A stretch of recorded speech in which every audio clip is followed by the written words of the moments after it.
Hey everybody, so today I saw How to Train Your Dragon: The Hidden World, directed by Dean DeBlois, starring Jay Baruchel, America Ferrara, Kate Blanchett, Jonah Hill, not TJ Miller, Craig Ferguson, Kristen Wiig, Kit Harington, and Christopher Mintz-Plasse. To me, this is just a basic kids movie. The script and the story is exactly what you would expect from the third movie in a kids franchise. I think the villain is weak. I think the movie is devoid of any violence or anything that could be considered adult, even remotely. And this movie feels tailor-made for kids. In my opinion, the voice acting is fine. Everyone does a relatively decent job, but the character that TJ Miller played in previous movies feels very jarring that it's not TJ Miller again. And yes, I understand why it's not TJ Miller. But it's a little weird hearing a different voice that kind of sounds like TJ Miller, but isn't TJ Miller coming out of that character. This movie is not very funny, in my opinion. There's one or two good jokes that I found relatively comedic, and I did have a good time with, and I'll get to that, what I thought was relatively funny in the positive section. But moving on, this movie is spectacularly animated, and it looks great overall. The stuff with Toothless and his girlfriend is a good deal of fun, and that's where I feel most of this comedy comes from. The comedy in this movie comes from Hiccup's and Toothless's relationship. That's what I found funny about it in the most part. There are a few good things that they do with Hiccup being a dad and treating Toothless like a kid who can't go out on his own, which I found relatively good.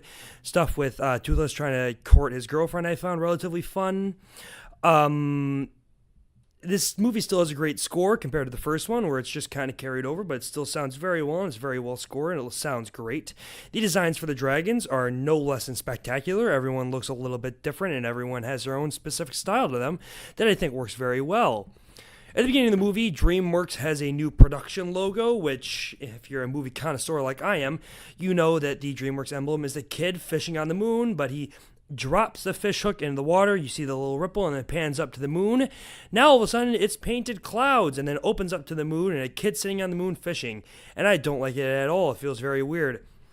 Call that a little bit of nostalgia bait, but I found it very jarring. I did not like it very much. It doesn't play into what I hated about this movie. It doesn't affect it at all.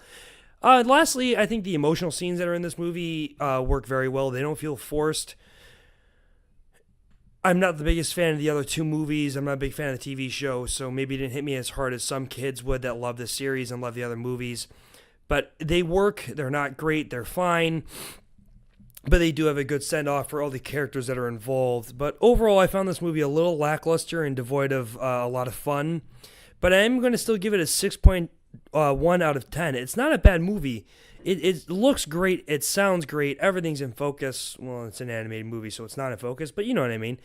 I just didn't enjoy this movie very much, and that's where I took it away from points, but I can't knock it down too far because it still looks great, and it's a movie that I found enjoyable and I think kids would love. So like I said, 6.1 out of 10.